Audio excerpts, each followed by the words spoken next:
Um, Tonight, we're going to talk to Lenny Abrahamson, a Dubliner who began studying in Trinity College, Dublin, with physics and then moved on to philosophy, which he took a first in before leaving. He made a name for himself first with films like Adam and Paul. Excuse me, I'm after losing my I lost my light, flung into darkness. Technical stuff going wrong tonight. Sorry about that, guys. Films such as Adam and Paul and Garage, or Garage, as I think we should call it here properly in Ireland, indeed, and What Richard Did. Further international acclaim came to Lenny following films like the likes of Frank, starring Donal, Gleeson, of course, and Michael Fassbender. And then there was that adaptation of Emma Dunhu's novel, Room, for which he earned an Oscar nomination for Best Director. Lenny became a household name to so many of us with the adaptation of Sally Rooney's Normal People, which we've watched on Hulu and the BBC. Boston College has its own small connection with Lenny, actually, because it was through our own Irish Studies program under Rob Savage that many years ago, Adam and Paul and Garage were first screened actually in a small art house cinema before anybody else in the United States was typically seeing it. So welcome here, Lenny. Nice to see you. And lovely to be here. With us too. That's great. And I suppose maybe the first question that I want to ask you is something about actually growing up here in Dublin. And your childhood there, was there local cinema part of your life? This wasn't the time in the 1970s of Cinema Paradiso or anything, or was it the box in the center of the living room that first introduced you to film? I think it was the box in the living room. If I wish I had a more romantic answer, but I was very obsessed with watching television. And I see it in my own kids. It's hard to drag them away when I know I was the same. And I used to get up like super early on a Saturday morning when the kids' shows would be on, waiting for the thing to begin. But cinema in parallel. So I would have been taken by my mum and Minders and things like that to the Screen on the Green and the Savoy and all those places, and have very, very vivid memories of seeing films, including being brought, I think, age 10 to see 2001 by Kubrick, which completely blew my mind, even though I had no idea what it was supposed to be about. But it left a very strong impression on me. But I think as I went on into my teens, actually a lot of my sort of formative experiences of really great cinema was via TV, because BBC Two used to show, Bergman films or Ozu or whoever, late at night. That doesn't happen, I think, so much anymore. And certainly the idea of stumbling across that stuff in a massively multi-channel, streamers and all of this kind of content possibilities, it's oddly harder to be surprised now than it was then. But that, television and these trips to the cinema are very kind of significant. And what stands out from those BBC Two moments? Because I think you're right. I find when you go to Netflix, you're almost pre-programmed. What do I like to watch? Yeah. And you discount endless stuff. Yeah. Whereas when you were sat there with 3 channels and at 10 o'clock the film was on, if it was Japanese in translation, you took it. So we watched it. Yeah. I mean, it's like I remember hearing something about this idea Bill Gates talked about years ago of what about if the picture frames in your house showed the art you like when you walk into a room? I mean, what a nightmare. It's like, my father subjected me to opera when I was a kid. I thought it was really just people sort of shouting. And, but actually it went in there somehow, and now I really love it. So the films, I think the things that stuck out for me, I think I saw, I think I probably saw like Amarcord by Fellini. I remember seeing and loving. I saw that trilogy of Bergman films. I think it's Winterlight. The Silence is another one. Through Glass Darkly, amazing and very kind of formative. And then also Alex Cox's Moviedrome. He showed, a brilliant, odd American sort of independent cinema from the 60s and 70s and 80s. That would have been when I was a little bit older, but and then so odd things. I mean, I think probably Kaurismäki's Leningrad Cowboys Go America I saw by accident, and that began a lifelong love of his cinema. So yeah, all sorts of very eclectic bunch of things which kind of landed with me. So real TV is better than streaming. Is that conclusion for the evening already? I think so, but as this has been streamed on YouTube, and I'm about to do something for Hulu, I couldn't possibly agree to that comment. That's lovely.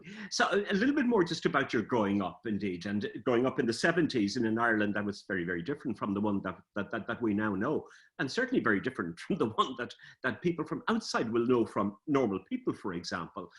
You were raised in an Orthodox Jewish family. How aware were you of how can I put it, of the assumptions that people made about you, or did they? Am I even right there?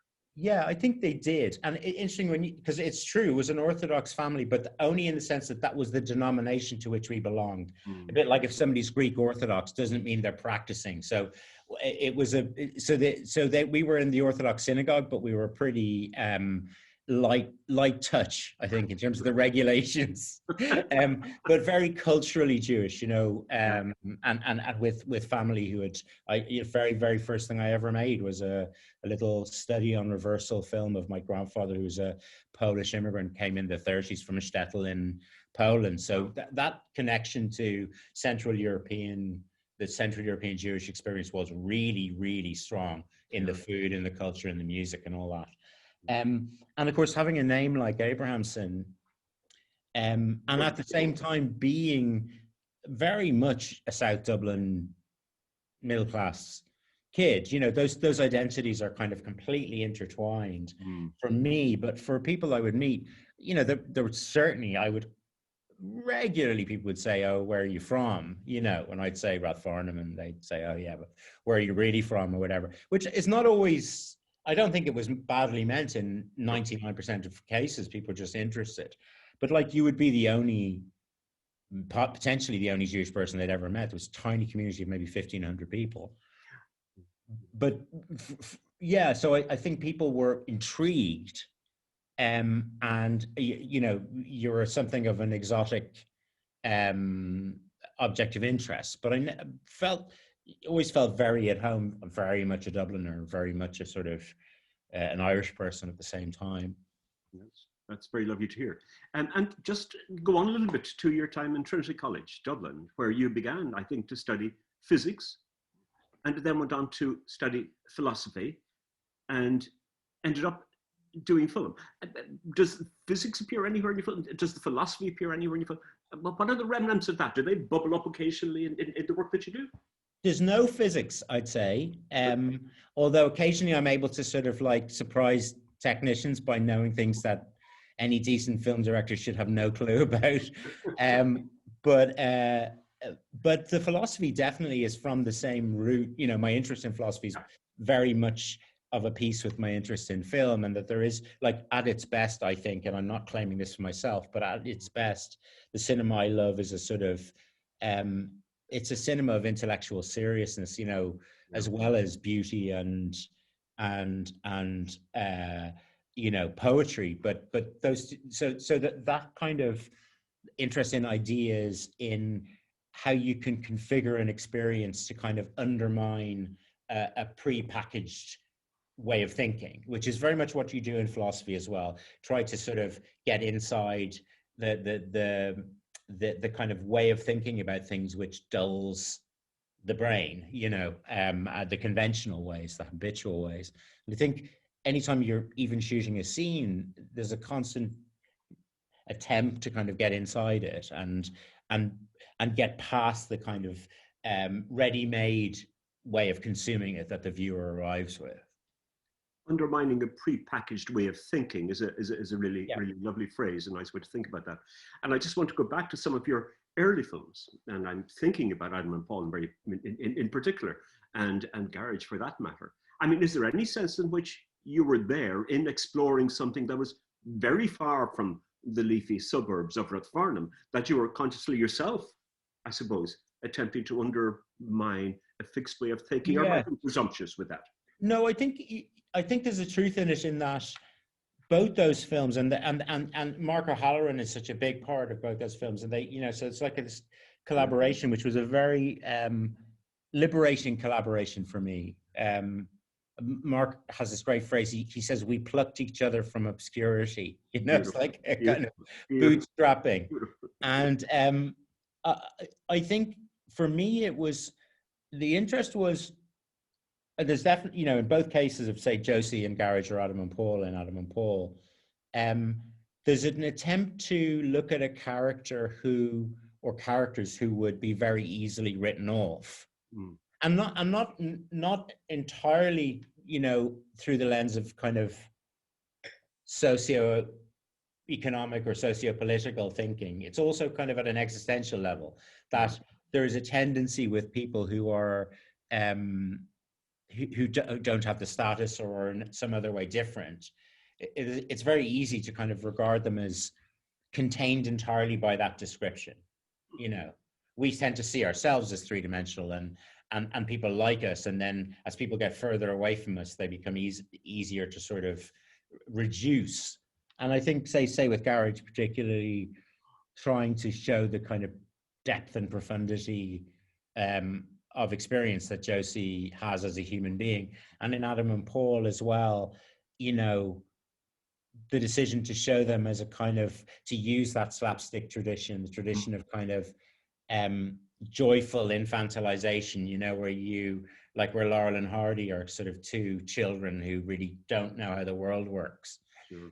You know, that was the thing about that film. That was the conceptual move, really, was just to sort of, you know, it's hard not to love them when you play them in that way. So I do think there, and also for me, you know, just I've avoided my own,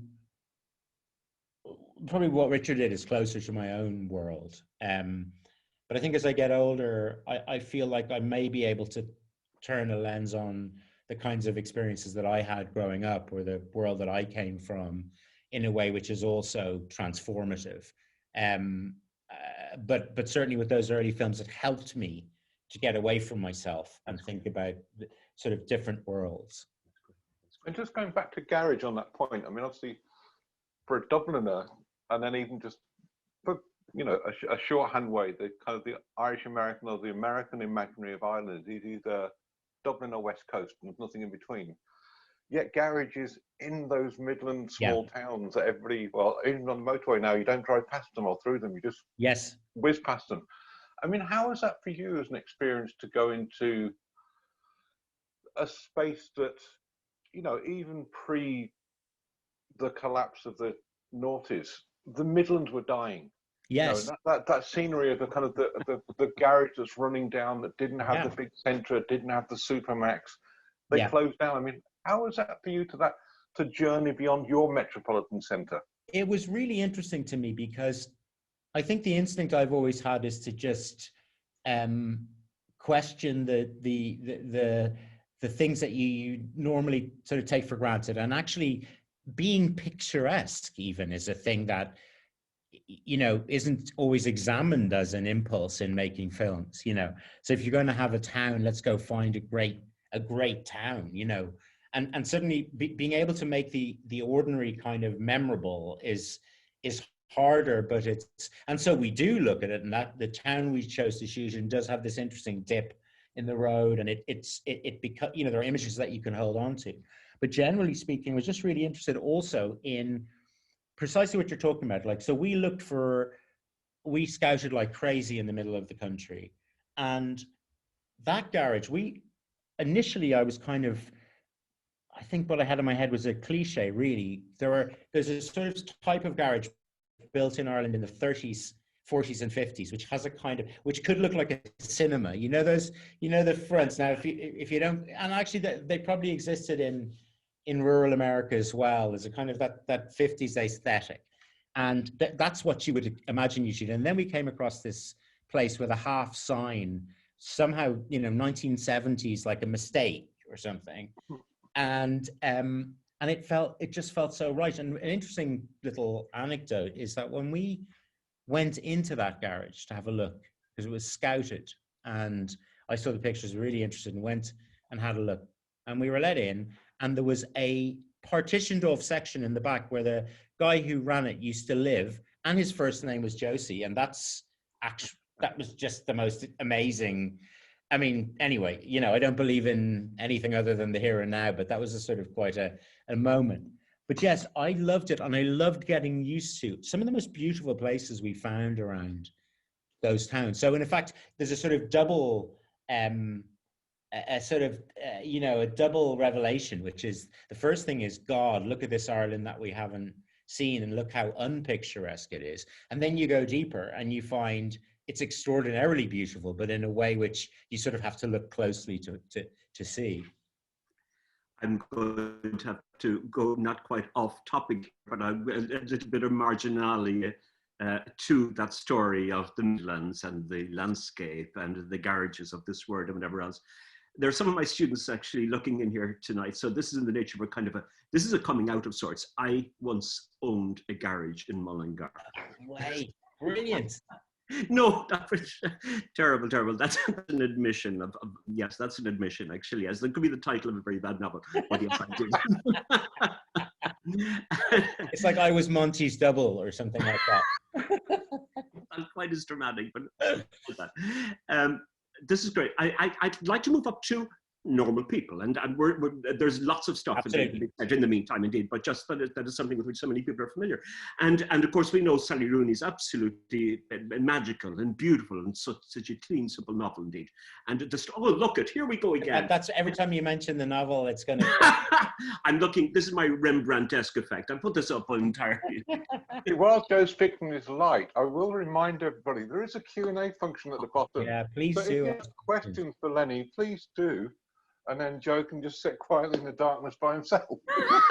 Which makes everybody much, much happier. And so I suppose, and we have the class divide that's within it, indeed, and the painful journey through from secondary school through college and from the rural life to the flashy life of Dublin and whatever else. It's a story, of course, that's been told often before, hundreds, thousands of times. Yeah. But still, Sally Rooney did something marvelous to make it work in the way it did. And evidently you and your team did something marvelous to make it work the way that you did. And it's a huge question to ask, but what made this so different from that same tale of...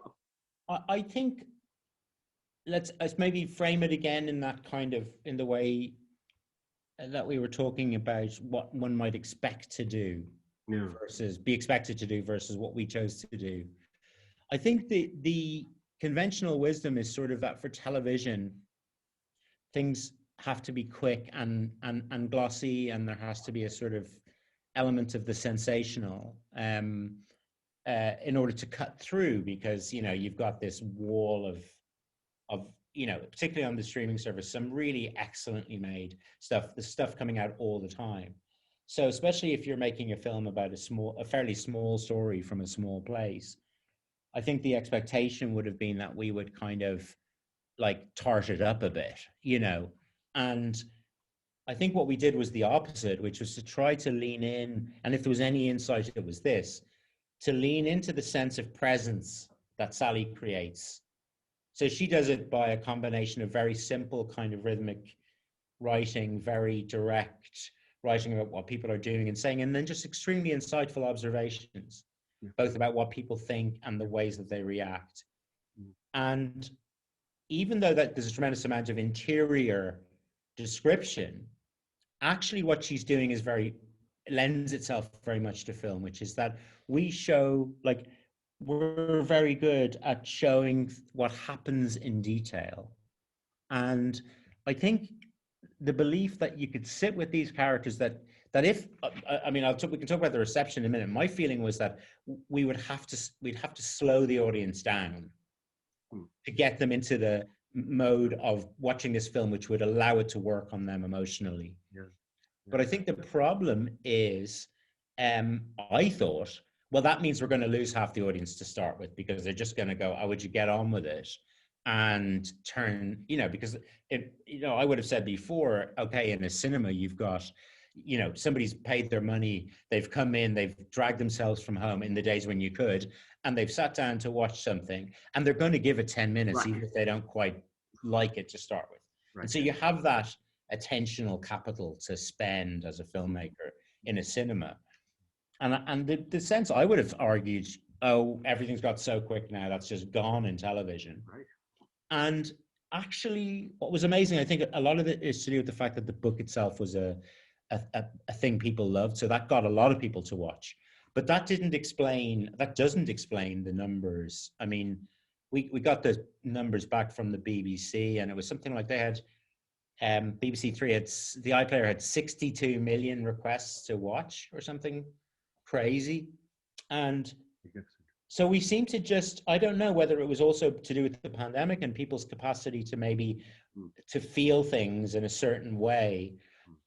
But I think whatever the kind of contingent reasons, the thing about the show that works is like just the quality of those two actors and the kind of, I hope, honesty of how they're observed, and a lot of work on script. I mean, it looks really simple. It looks very like the novel, but you know, a team of extremely talented people that I work with in Element Pictures, thinking really hard at a really high level about how to work this into a linear form with no interior dialogue or anything like that. Right. Just the faces and the actions, and still somehow capture the mood of the novel. So, you know, there's a lot of great people involved in doing that. Marvelous. And just one thing, I mean, you're saying that it was during the first lockdown, during the pandemic beginning, people feeling certain things. I wrote a piece with some friends and colleagues a while ago, which was setting out the pandemic. And we played around with the idea, this was probably written in July, and therefore the two big TV moments were yourselves and Tiger King. Yeah. And we just played around with the idea that, you know, the dying months of Trump's America in the pandemic gave us this madman with his tigers and his murder plots. And we all embraced that. That's exactly what America looked like, or facets of America. And then Ireland, or the BBC, gave us Normal People, which is white, heteronormative, gentle, is set, I believe, during the downturn, but doesn't really mention it. Yes. And it gave us this lovely, life-affirming, gentle narrative. Yes. And I'm just wondering whether you'd reflect as a director, maybe not having thought about Normal People versus Tiger King before, but is that whole thing of pandemic watching where we had these countless hours to feed in, to get through that attentional capital you just talked about that we have in the cinema, we don't normally have on TV. We don't normally have it on, but we've got lots of time. So does that's really what interesting. Normal People in a way say about that kind of British-Irish mindset? I mean, I would say, I think there is a sort of melancholy in Normal People that makes it something other than, because I also think that there is and also a place for, and certainly an appetite for, stuff which is just, you know, comfortable, calming, and like, it's really interesting when you look at, like, say, Queen's Gambit or something like that. That's like, sit down and let me just, you know, whereas I think with Normal People there was just a sort of invitation to consider the big emotional moments of one's own life, and you know, so there is a kind of invitation to reflect, maybe, that chimed with people at that point. And yes, it is a love story, and that's, you know, there's a way in which one can give oneself over to that. But it's really interesting about that and Tiger King. Yeah, I mean, you know, it's funny at that point in the first lockdown, when we became a kind of meme, really. You know, you couldn't sort of switch on you know, Dead Ringers on the BBC or whatever, and they're doing Conal and Marianne, or, you know, all of that stuff. So in a sense, it was remarkable, but I think you must be right, because otherwise that wouldn't have happened.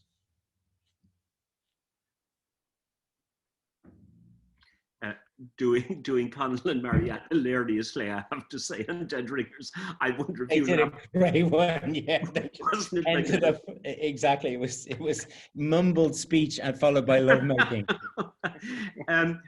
Questions are coming in here actually about directing, indeed, and how you first became a director, and I'd like to go a little bit past beyond it. I mean, how you found yourself in that world, and I'd like to ask you just a bit further on that. Indeed, our notion of directors, we know them, they're bellowing through these kind of horn things, and then sitting in these chairs, and everybody that are terrified. That can't possibly be your style, but it absolutely couldn't be anybody's style, one presumes, in producing something like Normal People? Yeah, I mean, there is the kind of Gordon Ramsay approach to directing, which, and actually chefing and directing are not a million miles away, because Wow. because there's a sort of, if you look at the kind of unbelievable deadlines every 10 minutes sort of feeling that you can get overwhelmed by, and people react to that differently. And the pressure every day, especially when you're not like early on in the career, before you get a bit used to it, you come out absolutely wrung out, and every delay feels like the end of your life. So,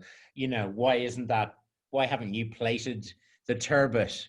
Becomes, why aren't the lights up? Jesus Christ, we've got an hour to do this. And my entire career depends on this scene being half good. And, so I think for me, I don't know whether it's a positive or a negative, but I don't like, I try to, I don't like people thinking I'm an asshole for a start. But also don't like treating people like that. So, but the job is a kind of, it is fascinating, and we could spend the whole time talking about this, like what's involved.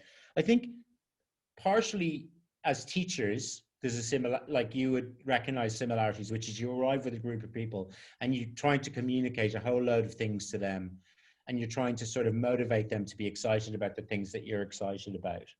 And at the same time, you're making something. So there's a sort of, there's a managerial, a kind of pedagogical thing. There's a sort of,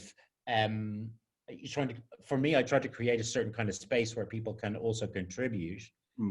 And at the same time, I have to sort of service my own imagination, or like serve my own imagination. So I find like, I tend to surround myself with people who, I like to, okay, put it like this, so what's the average day like? I mean, if you're shooting, and that's maybe, if you're lucky, once, if it's feature films, once every 18 months, or, but it could be for a few months each time. But if you're doing that, it's like a sort of, military kind of life, where you get up really early, you go, you meet people, you talk through what you're going to do, you get the actors together and the key crew, you talk about that scene, you work through it again. I often make changes at that point to script, even, because there's nothing like that moment to tell you whether something really works or not. And then you work that, and the day is planned, and you have all these other people whose responsibility is to sort of make that happen. And then you try and make that day, and every day you try and make that day. And then you look at rushes, and you look at cuts, and you try to keep some sort of sanity around and clarity around what you're trying to achieve, and sort of help correct the course if you feel that that's not happening. So there's you're helping actors who can be quite, they can be very sensitive and quite complex people that need to be sort of also, and the director. So I sort of feel, with me, I don't think I should have the luxury to, I keep my own sort of misery to my wife and the producer, and everybody else gets the sort of, pretty focused, sort of positive, supportive type version of me. But then the rest of the time is a lot of where things really happen is in advance of all that, where you're, so, thinking about work, I work very closely with writers. I write as well. And I'd be looking at scripts, talking about them, thinking hard about that. That goes on for a long time. And then all the casting and everything that happens. So there's a sort of, I feel very lucky, because it's a very varied life. When you're in the edit, that's a different rhythm again. And I'm involved in projects that I'm not necessarily going to direct, and that's a different sort of engagement as well. So there's a sort of, I don't know, it's a sort of multidisciplinary thing, and it's hard to define, and you do have to be able to lead people. Like, I do think, and that doesn't mean in the standard, I know some directors who are really very brilliant, who are deeply shy, quite quiet, quite socially awkward. They don't walk onto set, and they're not full of anecdotes, and they don't bring everybody for dinner like a kind of, Orson Welles caricature. But somehow on set, they inspire a sense of confidence in the people around them, and they're able to give a clarity to what they're trying to achieve. And if you have those two things, then you can do it, no matter how odd and sort of uncharismatic you may otherwise appear. Very marvelous, marvelous. Well, that's a good question. That's a good question. This is from a friend of mine, Andrew, who interviewed Kazu Ishiguro a couple of years ago, who once, sorry, read it out, once confided in me that the hardest thing to do regarding the adaptation of novels to screen is conveying the thoughts of characters. Emotions, he said, are relatively easy to show, but characters' thoughts are more difficult. Would you agree? Absolutely, I would agree. Mm-hmm. And there you have to use all of the sort of the machinery of drama and how you build a sense of what the sort of thematic landscape is, and how you and using, you know, associating a certain, either whether are certain pieces of music or objects even, or modes of kind of reflection on character, and you are leveraging all of the thoughts of the person watching. You know, they're the person who fills out these spaces that you create for them. And it is, I mean, I think what's remarkable about the really great filmmakers is how sort of complex a conversation of ideas they can create, again, with just dialogue and action. And I think sometimes, you know, it's about, there are kind of mood, and like there's, you know, you can put somebody into the right register emotionally to sort of encourage the sorts of thoughts that you can then, I suppose, allow to kind of resonate with this dramatic context. And that, I find tone and mood really interesting. I mean, like if you think about Beckett, for example, like all the ideas about Beckett are not, I mean, so there are ways in which he does announce in his plays, to an extent, some of the sort of deep issues that he's kind of pointing towards. But actually, it's also about just a certain kind of atmosphere and sense of the never ending, and, you know, so those rhythmic things as well, and those things which you couldn't point out and say somebody said it, you know, there's no semantics, there's just syntax, but it still captures a kind of a space, you know, a region, an intellectual region. That's the ghost of Beckett. The Beckett. I know what I said. A quick one as well. Just this is from Emily Shannon. Hi, Lenny. I'm a huge fan and currently a second-year film student in UCC. Just curious if there's anything you would do different at my age of 19 to help you get to where you are now. Oh, I can. So talk to your 19-year-old self. I can tell. Stop. Okay, in my case, just take a big deep breath and just stop worrying about it so much. You know, I think I gave up lots of my productive energies to anxiety, and to the belief that if I didn't do it really soon, it was going to be too late. And so I can tell you from the vantage point of being well up more than twice your age, that you have an awful lot of time, and just, you know, don't measure what you're doing against some kind of what you regard as a scale of success or achievement. Don't compare yourself to other people's biographies when you read them, and just think about the things that interest you and pursue the expression that is most satisfying to you, and then you'll end up going where you should. I think I wish I'd known that at the time. And not dissimilar question, indeed, just there might be a slight variation within it, from Rian O'Mahony, and who wonders, what mistakes are you glad you made? Ah, yes, that's a good one. That's a good one. If any. I mean, I think you know, the glib answer is that it's the only way you learn, but it is sort of true as well. So everything that I didn't do as well as I could have, I hope, taught me something. I think, in one sense, I was very late to make my first feature. Well, by my judgments, I was late to make my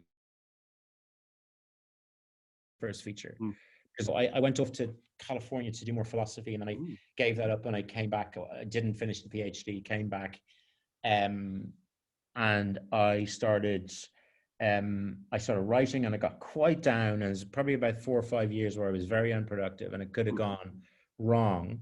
and I started doing commercials, which I really needed to do in a funny sort of way to get over myself. I had such a kind of elevated view of what was worthwhile that unless I was going to make, you know, a Tarkovsky film, then I should just never make anything, which is also a way of letting yourself off the hook. I mean, you know, high standards, unrealistically high standards, or sort of the wrong kinds of high standards, can be just a way of saying, well, you know, I just take this too seriously to actually do anything, you know, which is, you know, doing commercials was just like, okay, then just, well, let's see if you can do anything even, you know. And actually I did those for quite a while. And there were probably a few points where at the time I thought, I've waited too long. I could have made something 5, 7, 10 years ago. You know, a proper thing, not just the things that I was making. But actually, in a way, I'm glad now, because I don't think I would have been it wouldn't have been as good. And I think that was just my pace, you know, and that was not by design. And I felt probably if I was a stronger person, I would have made something. You that's know, really marvelous, actually, and I think that's partly an answer to another. And questions are piling in. Thank you very, very much, and keep bringing in questions. I think that's partly an answer, actually, to the question from anonymous attendee. Nice to see you again. Any tips for young filmmakers coming out of college trying to build a portfolio? So, am I going to go into advertising? Yes. So if you're coming out of film studies, or whether if you're coming out of a film school, classic film school, you probably made some stuff there. But either way, it sounds like you'll have been putting projects together, and actually that is the way to go. You know, I often think that. So I think in stupid visual metaphors. So what a lot of people are doing at the beginning of their sort of creative life is they're standing at the bottom of a very high building, and they're trying to throw a stone in a window of the 15th floor and actually they should just walk in at the bottom. And that just means start to do things. Don't, you know, and actually it's the only way you can test out your own impulses and hone your own skills. So now we are in a world where you can make things for pretty much nothing. So my advice would be to try and do that, but with the one caveat that you should try not to be on your own doing that. If you can form even a small group of people around you that believe in each other. So say somebody wants to be a producer, great, because then they can start doing that stuff, and they'll do the thing producers do, which is hold you to account. If you say you're going to deliver a draft on a certain day, then why didn't you? It's very easy if it's just you on your own to just, you know, goof off. And so I think for me, I still work with the same people that I worked with when I was, you know, making my very first things.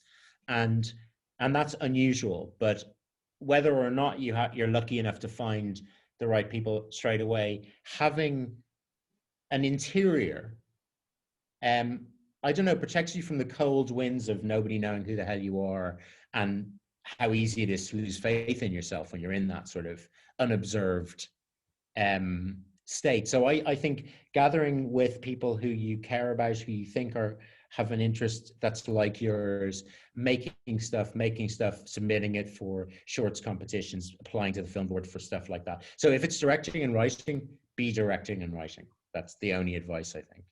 That's really marvelous. And within your own art, Lenny, you mentioned earlier about the whole idea of garage in the early films was kind of going away from yourself, your upbringing.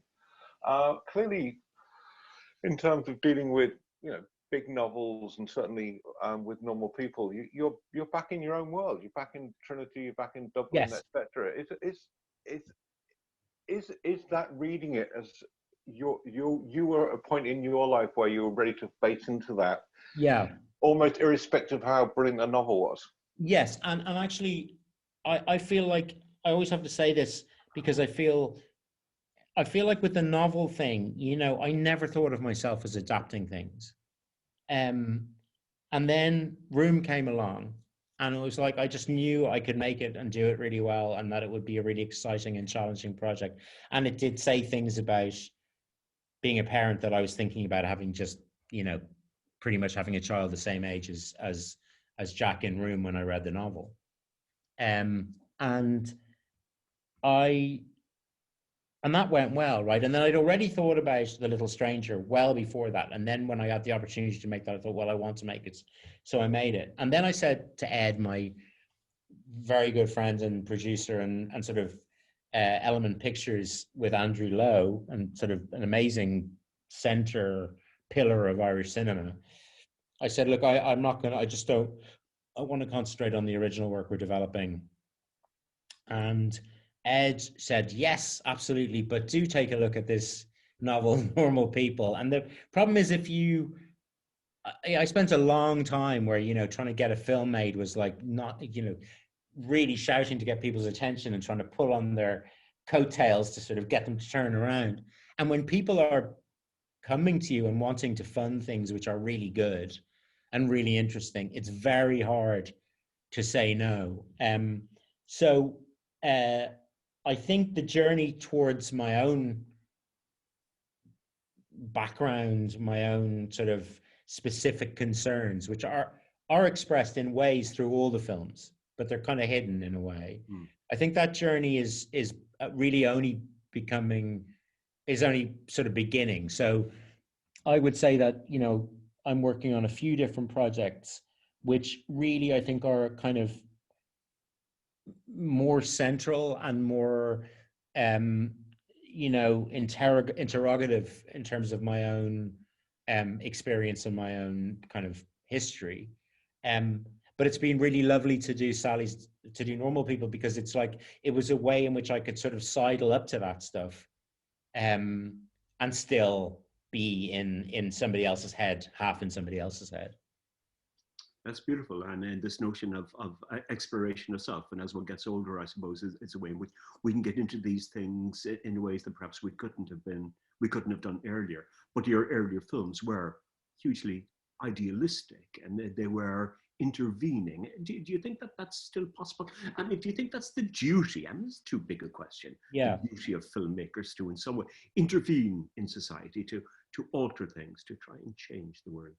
I think if you have the capacity to do that, I think it's not even a question of duty. I think it's really hard not to, because it's it's like a communicative instinct. Now, again, I feel like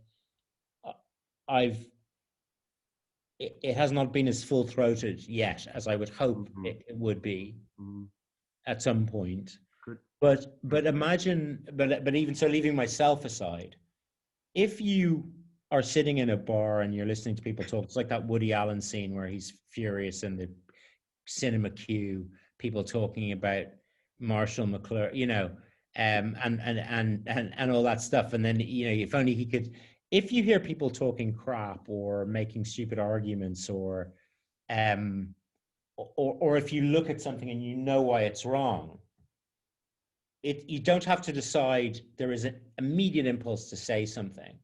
And so I think the filmmakers who have that, that's the journey that they'll take. But I don't think that's necessarily everybody. And there are people who make exquisite worlds. I mean, actually, it's hard. I was thinking about somebody like, oh my God, Roy Anderson, who makes these incredible films, which are always one angle, always just deadpan, white face. But actually, there is a kind of deep intervention in those, But yeah, I think all good work has something to say, whether it does it directly or in some other way. Sure. And we've got loads of questions here, which are really going to come to, guys, actually. Now, and first of all, I'll just say hello, Martin Bridgman, who sends hello to you, actually. Oh, no way. I say, yes, of course, Martin. And, Martin, oh, God, how nice. So he's here. And I just want to ask you something about women filmmakers. Yeah. A species of whom we knew very little, hardly knew they existed, actually, until very, very recently. But they have come and seen. Have they changed the shape or the color of film, and in what way?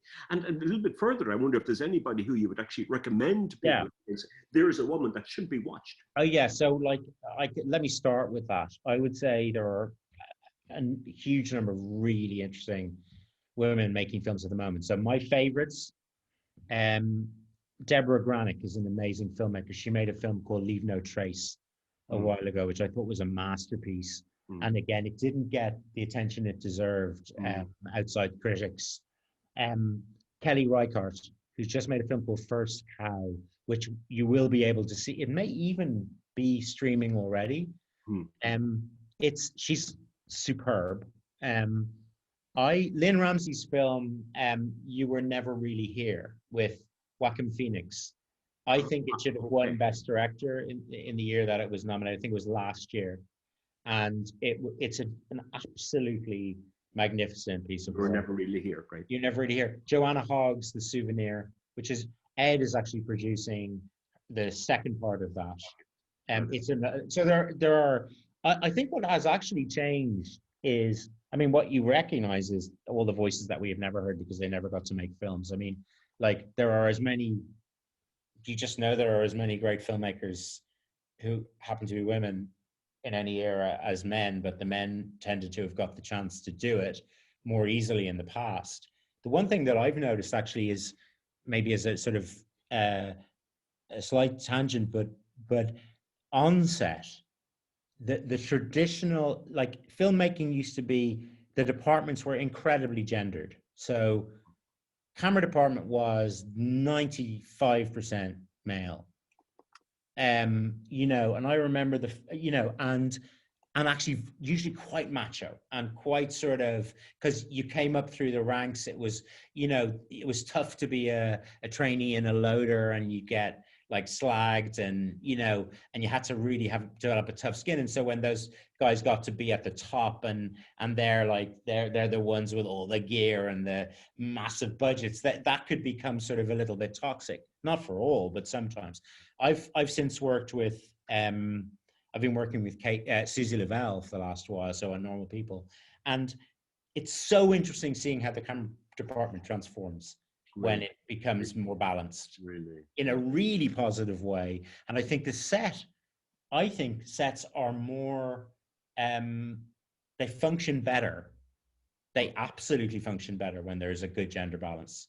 I don't know, there's just a different sensibility, and actually subsequently some of the male directors of photography that I've worked with since are a new type, which I think is part of this process, because they kind of, that toxic quality of camera departments is kind of gone. You have some very gentle souls who are lighting now, who would have been like eaten alive back in the day. That's the Vita Mills of totally. Absolutely, that's great. That's absolutely lovely. Okay, a question for you. Moving on to Room. How did you approach directing Jacob Tremblay in those very raw, emotional scenes, such as the one where Ma overdoses? His performance was so honest and remarkable, and considering he was only 8 at the time, how did you go about explaining those complex scenes to him in order to get such a performance out of him? Well, I think there are always ways of kind of, there are always stories that you can tell a kid that are appropriate for them, but still carry the same sort of emotional, like they still tell the same emotional story. So it's also really interesting. Kids are they police what they take in, themselves, because they kind of recognize where the border, where the electric fences are in something. So it's very interesting. I think Jake kind of knew that there was more to the story than we told him, but he was quite happy not to ask about it or to go there. So as far as Jake was concerned, there are any number of fairy tales where good people are captured and imprisoned by bad or evil people. And so it was always possible to sort of tell him a story which allowed him to sort of understand the shape of the scene without actually needing to know what was going on. And of course, nothing was happening when he was in the wardrobe counting or closing his eyes or whatever. He wouldn't know what we were doing. It was just me saying, okay, Jake, I want you to close your eyes. I want you to think, so I would like play games with him where I'd say, how long can you keep still? I'm going to count. Or, there were things like, there's a blue top there and a red top there. So look from the blue top, hold that, let your eyes kind of just go nice and relaxed. And sometimes it's really mechanical like that. But he's a real actor, right? By, if there's ever proof that they're born and not made, his instincts from the beginning were actorly.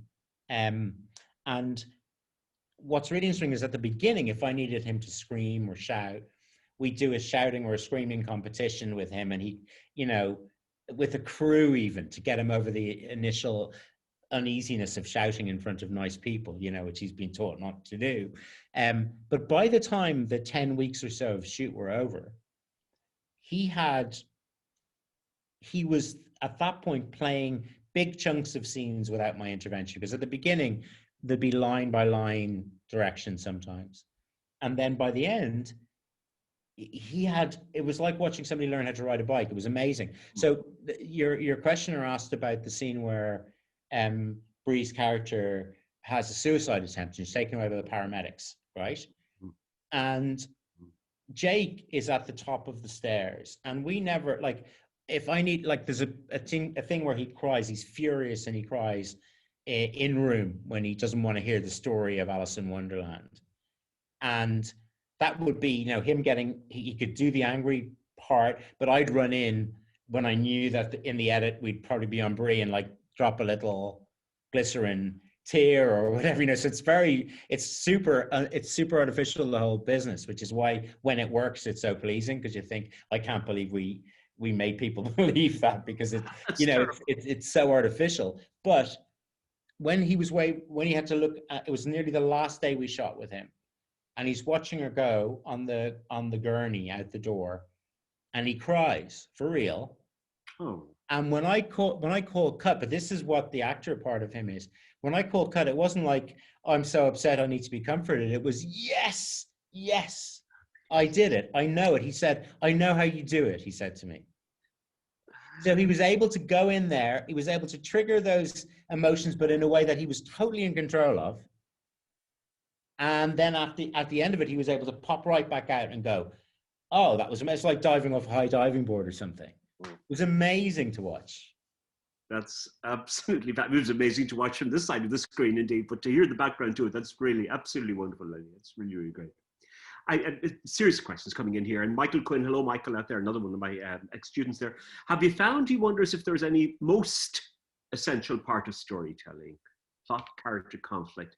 Is there an element, he asks, that is most generative for you?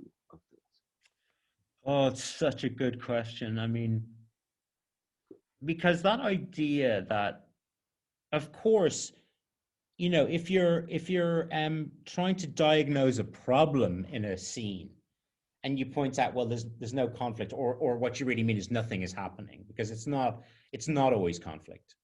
That's the dramatists, the pure dramatists' idea of what counts as good storytelling is not true of all filmmaking. Sometimes you can be evocative, observational. You can let people sit in a bath of feelings through the right images. It doesn't always have to be about conflict.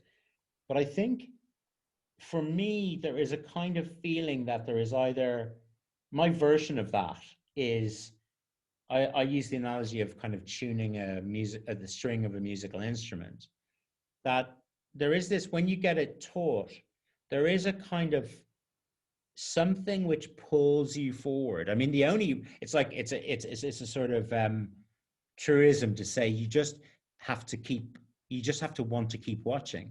And what I think that is the idea that something is unfolding in time, and that growth of a pattern, like the following of a pattern, is in itself kind of satisfying, and there's a kind of hypnotic quality to that. And the good storyteller can somehow bilocate, right in the mechanics of what they're doing when they're telling the story. Like the good joke teller, the good comedian has thought about the timing and the phrasing, knows where this is going to happen, knows where the pauses are, knows all that. But they also have to be able, I think in order to do that, you need to put a little bit of yourself into the person listening. And what I found myself is that, okay, this is another sort of odd piece of advice, but I think it's probably a good one. a lot of the mistakes that you make are because you're sort of, you know it too well. I mean, like if I'm watching a film, like all of us can tell when something is fake, right?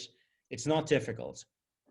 And you might think to yourself, well, why can't the person sitting there behind the camera also tell that it's sort of fake? And the problem is they are too caught up in what they think they're trying to achieve. And so for me, a big part of what makes where I get the good ideas, whether it's in development or on set, is where I'm able to sort of switch off a little bit of what I know. And so if I'm watching a scene as it happens, if I manage to just go a little bit sort of empty, if I can blank my head a bit, then I'm watching it and go, well, that doesn't make sense. That's a big bump. But of course, all I'm seeing is what any human being would see who goes in an unbiased way and looks at that material. So I sometimes say that the job of the film director is sort of just to be the human being in the room. Not like everybody else has a job. The grip has to push the dolly. The DP's worried about how it's lit and the framing but the director has the luxury of just like sitting there like a fool and going, whoa, what's this in front of me? And if you can put yourself in that position, your instincts are nearly always right.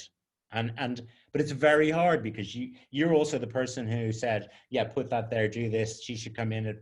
And so if all you're doing is ticking the boxes, yeah, that entrance is where I wanted it, that timing is correct, yes, then you haven't watched it. So you have to sort of construct it and then kind of pretend you don't know anything about it. And that's the trick that I've been working on sort of all my career. And sometimes it works and sometimes it doesn't. It's a great question, but it's an absolutely wonderful answer there, having to be the human being in the room. But the degree of mental gymnastics involved in actually being that seems to yes, that's it. Or, tasking. remember Bergman said, if you watch the rushes like you don't know anything about it, you will know exactly what you have. But of course, that's like saying, look at your child like you've never seen them before. That's very hard. Right. Okay. Another question to take you back. I saw your early film, Three Joes, at the Dublin Film Festival when I was a student myself, and for years wondered what had happened to the director and that Dominic Fassbender.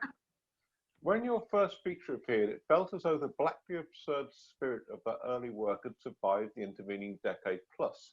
And I'm wondering if it felt the same to you, that there was a story or set of stories waiting to be told despite everything else you were pursuing. That's a great question and beautifully written. I've never thought of it like that before, but it is true that there was. So after I made Three Joes, I went to Stanford and I had this idea that I thought I was going to be an academic. Well, I didn't. I couldn't decide. And I went and I was there and I wasn't very happy. The work was great and the academically it was great, but I don't know, didn't feel right. And while I was there, Three Joes won the best European film at the Cork Film Festival and then started traveling.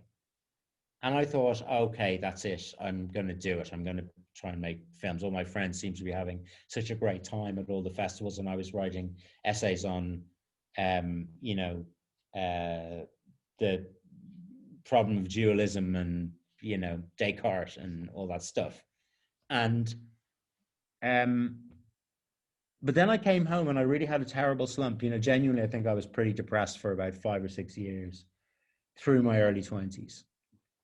And then I dragged myself out of that, which was, and I do think it could have gone the other way. I really do think it could have.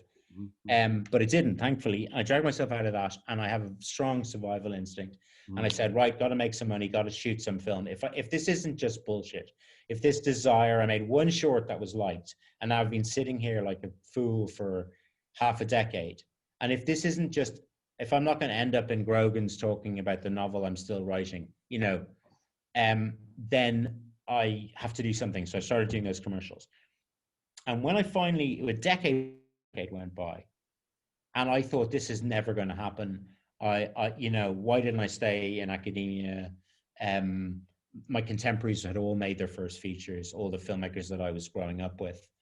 And I feel like when I finally met Mark and I read these pages that he'd written, which were sample scenes between these two characters, Adam and Paul.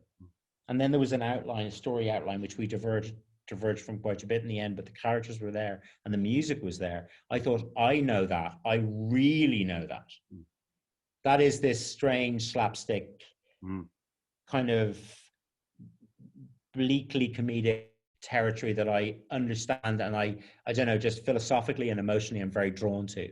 And when I felt like getting out from such a massive weight when I made it, because I thought I know that it could have gone wrong very, very easily, and yet that project came along. It felt like it felt like I'd been sort of hibernating between the short and it, and I was able to pick up those threads and into Garage as well, which has aspects of that.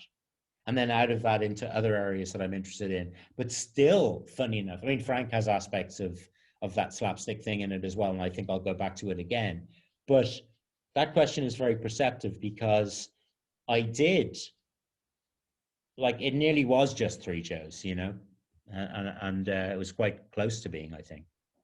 That's a really important answer, actually. And I mean that particularly because within our audience there, a good number of them are students of mine. Some of them actually who are doing PhDs and might or might not finish, given the times that are in it. And very many of them are in their early 20s, a time in which people actually do face these barriers, and especially in the moments that we are in. And the danger of slipping down and falling through is a really great one that not everybody actually managed to come through. So I think that's... I will say as well that the one thing that I found is helpful to think about for me, and maybe a strong kind of, you know, very, you know, I suppose rationalist kind of view, which was very helpful, is that there is no fate, you know. Yeah. You know, because if you doubt yourself and then 3 years go by where you do nothing, you can start to think, of course I did nothing. I'm destined to do nothing. It's, you know, who am I kidding? And actually, if you accept the fact that it is really tough at the start to know who you are and what you want to do, but nothing is written, you know, there are no stone tablets anywhere which say you're destined to do it or not. You really do have a large amount of control, you know, leaving aside all the stuff that life throws at you. But within that, you have a large amount of control. So don't feel bad about feeling bad, because I think most of us go through that. Thank you. We've actually come to our 10:30, but maybe we'll take a few more questions, if you're all right with it, Lenny. Absolutely. My daughter comes in looking at me over her invisible glasses about one not putting her to bed. I'll just give her another wave and we'll be grand. No, you won't actually. No. But I want to ask one question, because if I don't, I know that Peter Zogby, Peter there, who looks after my technological stuff, actually won't do anything next week because he's a very good friend of his. And he wonders about your favorite spots. Aidan Fitzpatrick. Hello, Aidan. How are you? Growing up in Rathmines, he did, and he's always been impressed at your ability to make Dublin look so stylish on screen. Certainly not in Adam and Paul. Didn't look terribly stylish there, my recollection indeed, but to look the way that you wanted on screen. What he wonders are your favourite places in Dublin, either for filming or for drawing inspiration, or for having a beer here, for that, but for having a pint of Guinness, a real question. I mean, I love Dublin. I love going out along the coast, both north and south. I love the Dodder River, which is near where I grew up in Rathfarnham. Yep. There's a great painter, Donal, who does lovely pictures of just like details of the Dodder Bank. I like the fact that it's can be a bit manky around it, but it's you know, so I like walking around there. I'm a big dog person. I was talking to somebody about that before. So anywhere I can go and let the dogs run, so like Sandymount Strand.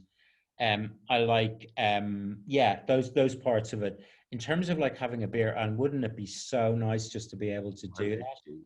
I'd say the place where I spent most time as a student would have been probably Tobin's pub on was it South Anne Street or the other one, Drury Street, or not Drury Street, Duke Street, I can never remember which one it was on, and Keogh's on the other one.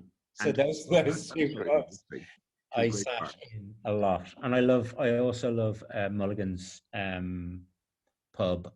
So who doesn't? And I like the mountains. Yeah, so all over. Thank And you. can I ask you about the dogs? Yes. Because you're a dog collector, Yes, or a dog helper, a dog bringer inner. a friend to dogs. Yeah. Well, I've always I love animals, and I've always been really interested in them because I find that kind of, I don't think we can get to the bottom of them any more than we can get to the bottom of, we're so sort of, the horse in Garage is really about, but he's a metaphor for the kind of impenetrable depth of Josie. In those eyes, you don't know what's there, but there's something there, that's for sure. So I love animals, and I find one of the things that is guaranteed to give me pleasure is being around them, and I love dogs because they're just such fascinating characters. And so we have in the past taken the ones that nobody else will take. So we've got quite good with them, in terms of dogs with a bit of trauma or whatever, and they History. bit of history, and they really reward you if you. And you took one during lockdown, didn't you? Yeah, we actually, yes, we did. We did, one tiny one came in lockdown, and then we have another one. And there's a little bit of internal conflict going on at the moment. So, yeah, it adds to the interest of the lockdown week. And what else was lockdown like for you, or is it like in terms of? I think everybody presumes that you're at home working. You're going to have now 19 projects ready to launch. Did you actually just develop some hobbies and do something else? Well, I'll tell you one thing I did, right? So I ate a lot, right? So I project putting on, I've succeeded in putting on a couple of stone, I think. But actually, and it was funny because the first half of lockdown was entirely taken up with press on normal people because it was such a massive thing. So in that just disappeared right through the summer last year. But since then, I've been doing a lot of work preparing conversations and doing some other writing. And I do a bit of I like doing, I quite like, my dad used to wood carve and sculpt and things like that. And I like doing a bit of that. So I occasionally carve stupid bits of wood. Whittle, I think is the word. Whittle's the term, yes. Occasionally whittle. And as yet, I haven't cut anything off, which is good. I played the guitar for years, and actually at the beginning of lockdown, particularly, I started exploiting the incredible resource that is YouTube. Because basically anything you want to be able to do, you can look at a video that tells you how to do it. So I learned all these songs and licks and bits of old R&B that I always wanted to be able to play. Yeah, and I'm quite lazy, so I can potter around very happily for quite a period of time before I feel I really have to do anything. To be able to potter around is as good a skill as one can actually. Yeah. It's a great one for the moments that we're in. Listen, Lenny, thank you awfully, very, very much. I mean, there's so many wonderful questions in there, some profound and deep and really powerful questions there that we're not going to get around to, and many very practical questions indeed about how to get into this business and what the practicalities are, which are really great. So it's especially good to see so many young people indeed who are looking at film and looking at the kind of life that you had and thinking, wondering how the world get in there. So thank you all very, very much, guys.